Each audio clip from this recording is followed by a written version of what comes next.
tanda-tanda kiamat yang disebutkan oleh Nabi Muhammad SAW itu sudah terjadi, sudah menjadi kenyataan, itu memang sudah banyak sekali. Assalamualaikum warahmatullahi wabarakatuh.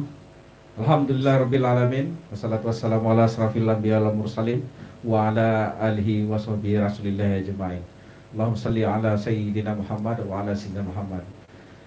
Teman-teman, sahabat Android TV Bengkulu yang saat ini sedang berada di rumah, jumpa kembali bersama saya Arifin dalam program acara Android TV Bengkulu dalam program acara Bang Ipin Betanyo. Tentunya pada sore hari ini kita lebih spesial karena kita sembari memanfaatkan momentum bulan Ramadan. Sore hari ini kita sudah kedatangan narasumber yang sangat luar biasa karena sulit sekali mendatangkan beliau ini. Tetapi sore hari ini alhamdulillah beliau sudah berada di tengah-tengah kita. Beliau adalah Kiai Haji Muhammad Samlan LC. Assalamualaikum warahmatullahi wabarakatuh, Pak Kiai. Waalaikumsalam warahmatullahi wabarakatuh. Apa kabarnya Pak Kiai? Alhamdulillah. Aktivitasnya Pak Samlan selain seorang dai di Kota Bengkulu? Alhamdulillah, memang kita ya berdakwah, mengajar ngaji, dan juga kita ada kesibukan mengelola lembaga pendidikan, ada TK IT Robani, ada SD IT Robani, ada SMP IT Robani, ada juga pondok pesantren IT Robani, di sana ada SMP, SMA, dan juga meskipun ini kondisinya anak-anak didik tidak ada di sekolah, tapi sejatinya mereka semuanya tetap sekolah, tetap belajar. Jadi ya dengan menggunakan fasilitas zaman sekarang, ada daring, pakai WA, pakai online dan seterusnya itu. Jadi alhamdulillah juga artinya kegiatan ibadah kita, kegiatan dakwah kita juga terus berjalan. Ada juga ceramah-ceramah online juga ada.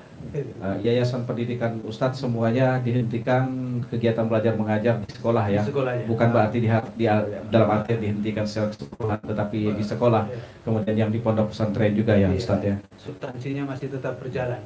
Hanya tidak di sekolah, tidak di pesantren, bahkan juga guru-guru masih juga sekolah, masih juga di pesantren untuk menjalankan tugas belajar dan mengajar itu. Nah, kalau misalkan ada santrinya yang berasal dari luar kota yang notabene adalah wilayah yang tidak terjangkau jaringan internet yang baik, bagaimana Pak Samlan mensikapi atau memaklumi dengan kondisi yang demikian? Karena siswa tersebut tentunya tidak bisa belajar dengan efektif sebagaimana siswa yang berada di kota. Alhamdulillah ada, tapi saya kira nggak banyak. Ada satu kemungkinan, satu atau dua. Dan sekarang kalau seperti itu ya dimaklumi dan kemudian dikirim. Kemarin masih bisa lewat apa itu travel untuk mengirimkan bahan belajar. Juga ada punya cara lain bahan evaluasinya. Kemudian kalau kesulitan seperti itu, ada yang kemudian diminta untuk bergabung, untuk ke kawannya sementara gitu di tempat yang memang berdekatan yang di situ ada. Jadi tidak menjadi penghalang ketika daring tidak bisa dinikmati, menjadi penghalang bagi seorang santrinya Rabbani untuk tidak belajar ya Pak Ustadz ya. Insya Allah semuanya tetap belajar. Baik, luar biasa Pak Ustadz. Kira-kira siswanya atau para santrinya ingin dirumahkan sampai kapan targetnya atau sampai batas waktu? Sebenarnya mereka sudah pada nggak betah di rumah. Sudah banyak yang sudah ada masuk informasi. Iya, minta masuk. Baik dari santrinya, muridnya maupun juga dari para orang tua juga. Ya tentu saja kita berdoa semoga wabah ini cepat berakhir dan cepat diangkat oleh Allah Subhanahu wa taala, sehingga kita semuanya kembali bisa beraktivitas secara normal. Dan tentu itu harapan kita semuanya. Baik, sahabat Android TV, tentunya Kiai Haji Muhammad Samlan LC ini memang sebagai Dewan Pembina, bahkan sekaligus sebagai ownernya gitu, demikian Pak ya. Ownernya pendidikan yang berbasis keislaman, demikian. Kita sebagai pelayan. Sebelum kita ke topik kita pada siang hari ini Bapak Samlan, yang mana topik kita adalah benarkah tidurnya orang puasa adalah pahala? Iya. Tentunya kita akan mendengarkan tausiah dari Bapak Muhammad Samlan. Nanti buat teman-teman Android TV di rumah bisa untuk menanyakan atau berinteraktif dengan kami di layanan telepon atau WhatsApp, bisa juga di WhatsApp untuk telepon di 0813 6802 1032 0813 6802 1032. Seperti biasa, silakan sahabat semuanya untuk bertanya, dan nanti Ustadz Samlan akan menjawab sesuai dengan apa yang kita atau yang teman-teman sampaikan. Kita ke topik, Bapak Samlan. Tidur itu kan sebenarnya satu kebutuhan. Iya. Tetapi di satu sisi tidur itu menandakan bahwa seseorang itu tidak ingin beraktivitas. Katakanlah kutipnya malas. Iya. Kenapa orang tidur kok berpahala di saat bulan puasa, atau tidak puasa pun berpahala? Iya. Untuk tidur itu, iya. Seperti apa kategorinya? Alhamdulillah wassalatu wassalamu ala rasulillah wa ala alihi wa ashabihi wa man wala amma ba'd. Sesungguhnya manusia diciptakan oleh Allah Subhanahu wa taala itu adalah untuk ibadah. Ya. Wa ma khalaqtul jinna wal insa illa liya'budun. Tidaklah aku ciptakan jin dan manusia kecuali untuk beribadah kepada-Nya. Apa artinya? Semua aktivitas yang dilakukan oleh manusia itu seharusnya digunakan untuk beribadah kepada Allah Subhanahu wa taala. Ya. Nah, perlu diketahui konsep ibadah di dalam Islam itu adalah mencakup seluruh aspek kehidupan manusia. Jadi tidak sempit. Konsep ibadah di dalam Islam itu mencakup kehidupan manusia mulai dari tidur sampai tidur lagi. Ya. Begitu. Kriterianya disebut ibadah. Sesuatu itu adalah pertama, Ya.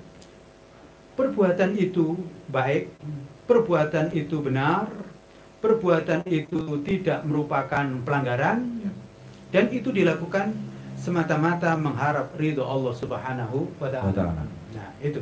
Jadi kriteria ibadah itu adalah perbuatan itu adalah baik, benar, sesuai dengan tuntunan Allah dan Rasul-Nya. Ya. Dilakukan tidak untuk melanggar sesuatu yang ditetapkan oleh Allah Subhanahu wa taala dan Rasul-Nya, dan itu dilakukan untuk mengharap ridho Allah Subhanahu wa taala, maka itu adalah ibadah. Nah, oleh karena itu, kalau tadi pertanyaannya benarkah orang yang berpuasa, orang yang tidurnya orang puasa itu berpahala? Iya. Bisa benar. Jadi orang yang tidur itu bisa mendapat pahala dari Allah Subhanahu wa taala. Bahkan secara umum, bukan hanya orang yang sedang berpuasa. Tidurnya orang beriman itu berpahala. Iya. Ketika tidurnya ini benar. Tidurnya ini benar.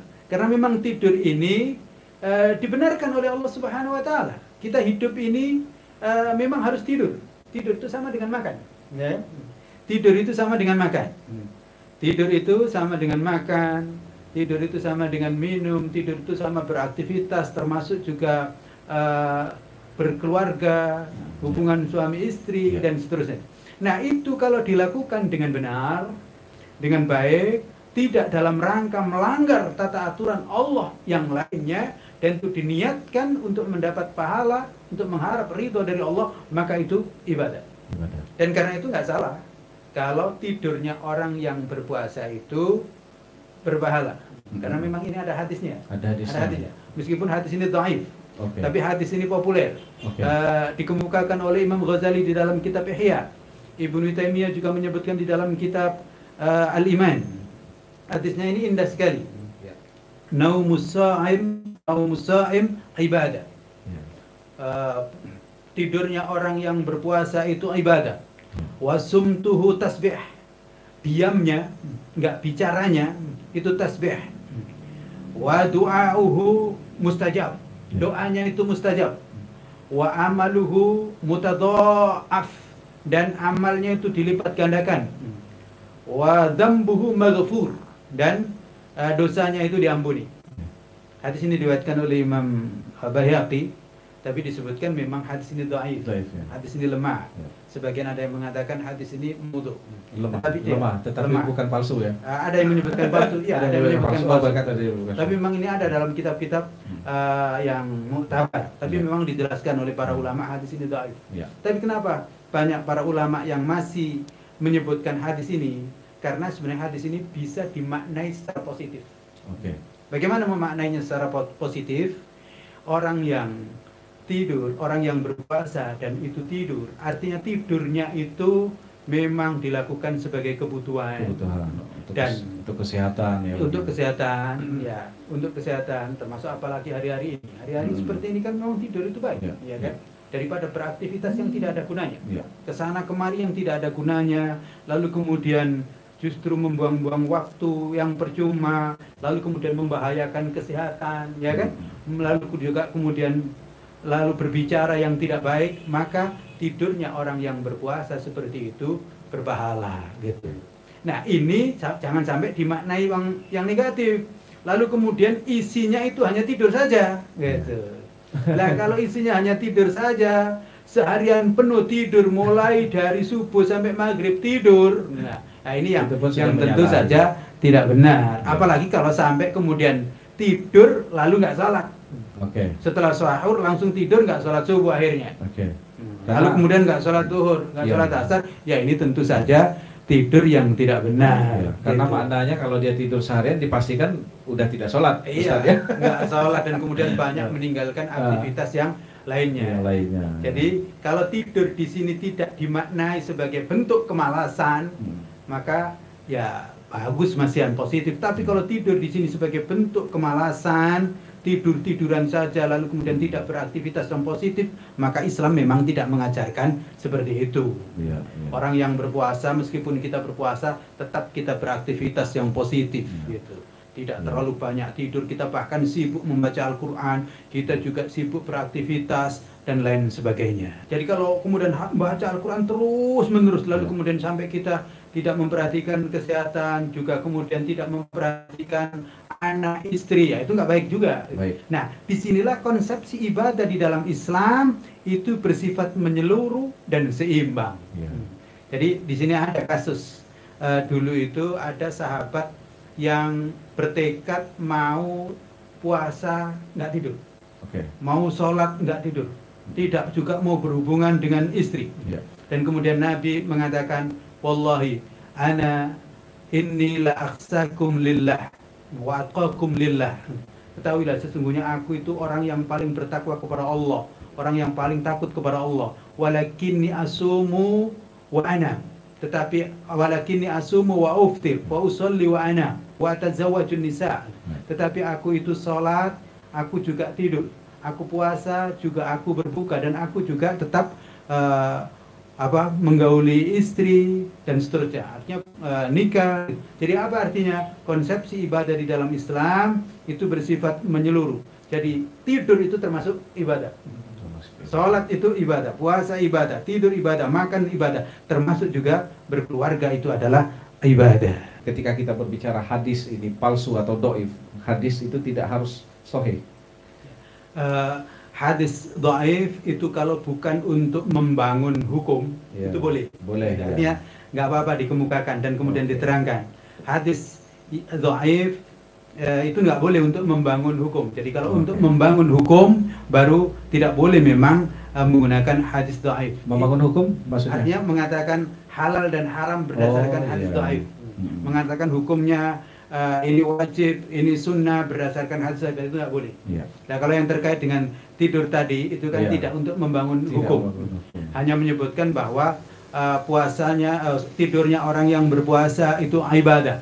Nah, dari pandangan yang seperti yang saya sebutkan tadi, bahwa tidur itu adalah termasuk kebutuhan manusia, dan itu kalau dilakukan dalam rangka untuk mengharap ridha Allah, maka betul memang itu ibadah. Jadi tanpa ada hadis itu pun memang tidurnya orang yang beriman itu ibadah. Sama dengan makannya, makannya orang beriman itu ibadah. Duduknya orang beriman itu ibadah. Gitu. Sampai Nabi juga pernah ditanya, ya Rasulullah, apakah hubungan suami istri itu berpahala? Iya. Karena Jadi, sesuatu yang bermanfaat bagi sesuatu yang bermanfaat dan itu dihalalkan dan itu dilakukan dengan baik, maka itu adalah ibadah. Karena kalau orang tidak melakukan yang halal, dia akan melakukan yang haram dan itu berdosa. Gitu. Orang kalau tidak tidur, maka dia akan merusak tubuhnya dan itu menjadi dosa tentunya. Tanggal 15 Ramadan akan terjadi satu peristiwa besar. Nah, tentunya Ustadz punya kajian-kajian yang sangat pas untuk masalah hadis ini. Karena di sana ada beberapa Ustadz menyampaikan bahwa hadis tersebut adalah palsu. Tetapi banyak yang mengatakan secara keilmuan itu benar akan terjadi. Bagaimana Ustadz memandang dari sisi pandangan Islam? Perlu diketahui bahwa hal-hal yang bersifat ghaibiyah